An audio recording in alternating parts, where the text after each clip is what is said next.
सिमला सान्तिपुर गामिनि रबेन देउरियाबो एपीएससीनि आनजादाव एसीएस 45 रेंकआव उथ्रिसार जानो हानाया बर' हारिनि थाखाय गोग्गाथाव।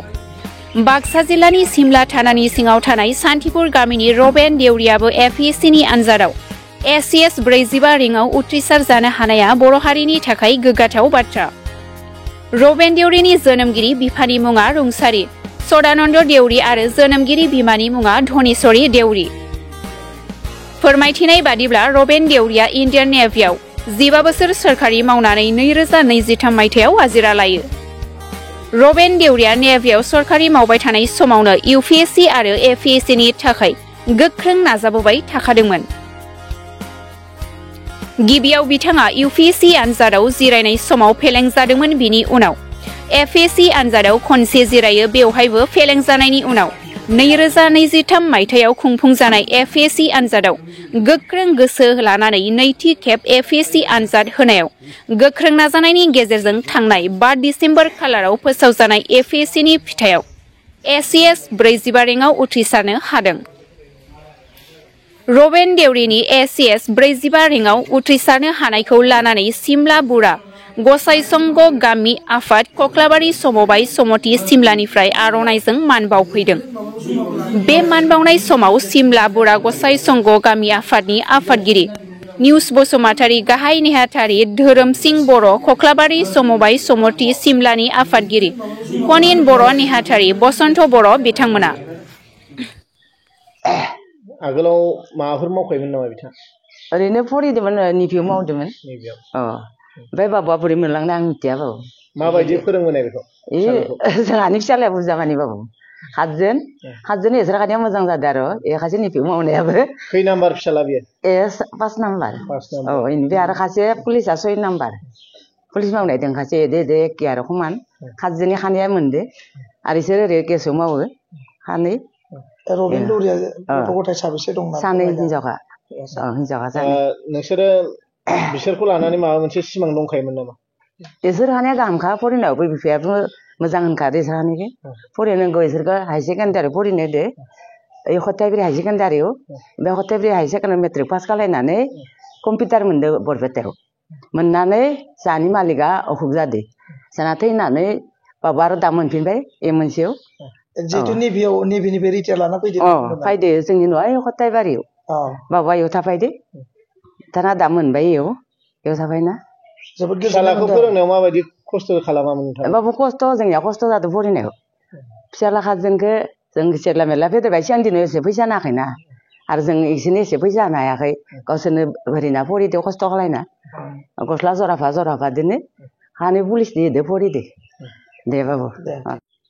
गोसोआव मा लानानै बरायफैदों आरो माबायदि मोनदों बिथांखौ लानानै, आरो बिथांखौ लानानै नोंथांमोना मा बुंनो सानो? बे सिदा बाथ्रा।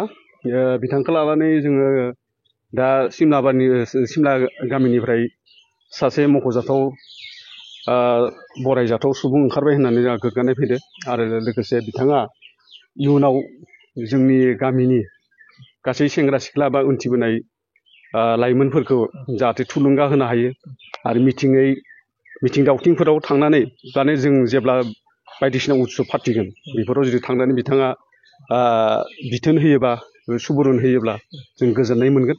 आरो बिथांखौ जों आसा थियो, जेब्ला जोङो माबाफोर जायो, माने उत्सबफोर जायो, अब्ला खावलायनाय लेखा बिथाङा टाइम टेबोलखौ मिलायनानै जाहाथे एटेन्ड जानो नाजायो।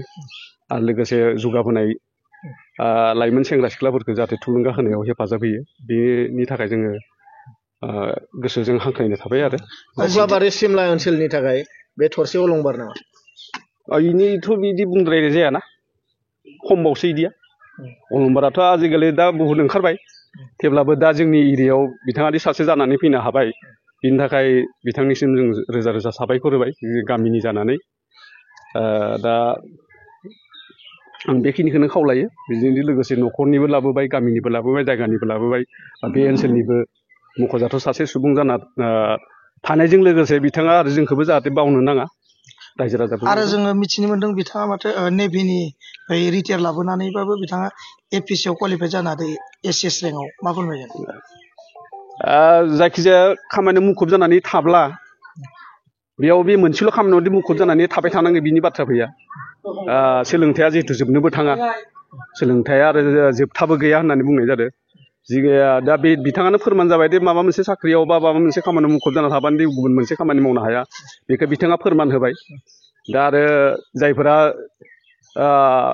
बैसो दङ सुजुग दङ बिथांमोनाबो जाहाथे जायखिजाया मोनसे खामानियाव जुदि नांथाबना दङब्ला गुबुन मोनसे खामानि मोजांसिन खामानियाव जुदि आखाइ होनो हादोंब्लाथाय बेयो बिथांनि इयुननि थाखायनो गोग्गाथाव जागोन दा बिथाङा जेरै दा उदाहरन होनानै जोंनो दिन्थिबाय बेनिफ्राय आरो मा बुंबावनो आं सासे कक्लाबारि समबाय समितिनि सेक्रेटारि हिसाबै आङो बिथांखौ जोबोद माने साबायखर बावदों लोगोसे आं सानो बिथाङा जोंनि बे ओनसोलनि साहा ओनसोलनि जोंनि कक्लाबारिजों लोगोसे गतै बाक्सा जिल्लानिनो थरसे अलंबार हिसाबै जोङो बिथांखौ जोङो सायख'नानै लानो हायो बा सिनायथि होनो हायो मानो होनबा एसिएस बायदि आनजादखौ दिनै बिथाङा साकरि मावनानै अर्थात बिथाङा नेभियाव इन्टारमिडियेट जानानै नेभियाव साकरि मावदोंमोन बेनि उनाव बे माने साकरि मावबाय थानाय समावनो बिथाङा थारमाने कर्सखौ लायै लायै इक'नमिक्सआव मेजर लानानै एमए पास खालामदों बेजों लोगोसे दिनै बिथाङा एसिएसनि एटेम्पबो खालामलांदोंमोन आरो लोगोसे बिथाङा दिनै जाफुंसार होनो हादों ओंखायनो आं बिथांखौ साहा ओनसोलनिजों लोगोसे गतै बाक्सा जिल्लानि सासे थरसे अलंबार हिसाबै हाथरखि हिसाबै सृष्टि जाबाय होननानै आङो सानो आरो मा बुंनो सानो आं जोबोद गोजोननाय मोनदों बिथांनि जि रिजाल्टखौ मोननाय लोगो लोगो गोसोआ ओरैबायदि गोजोननाय मोनदों जे बिथाङा आंनि फिसाजो गेदेरनि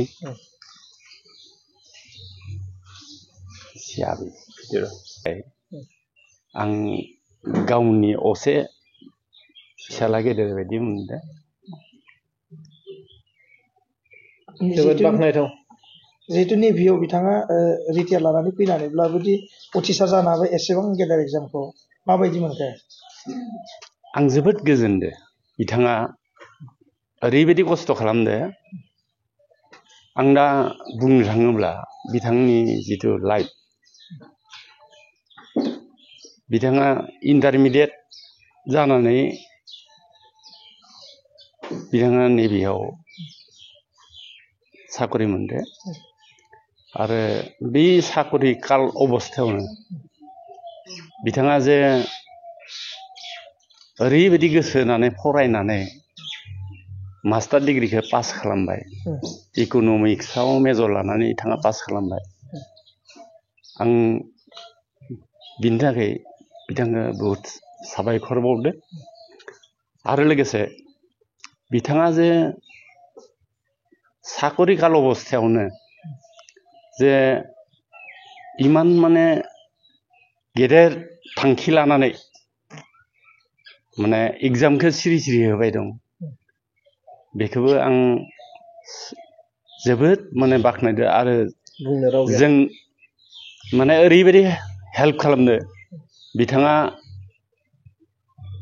जोंनि जि फिसा हिन्जाव बे फिसा हिन्जावाबो माने मास्टार डिग्रि एमएससि पास खालामनानै दङ आरो इनिफ्राय बेहा फिसाजो सानै दं बेखौ जों साखाथिनि जानानै जोबोद माने जों हेल्प खालामनो गोनां जादों आरो जोबोद जों बिसोरखौ थुलुंगा होबाय दं दे नोंसोर दावगालां माने जिहेतुके जोंनि फिसाजोआ बिएससि पास जानानैनो हाबा जादोंमोन एमएससिनि उनाव पास खालामखां इउनिभारसिटिखौ पास खालामखांनायनि उनाव आरो माने बिएडबो लालायनानै बेयाव जों जोबोद सहाय खालामनो गोनां जादों आरो बेबायदि सहाय खालामनायनि गेजेरजों बिथांमोना माने दिनै जिथु माने जोंनि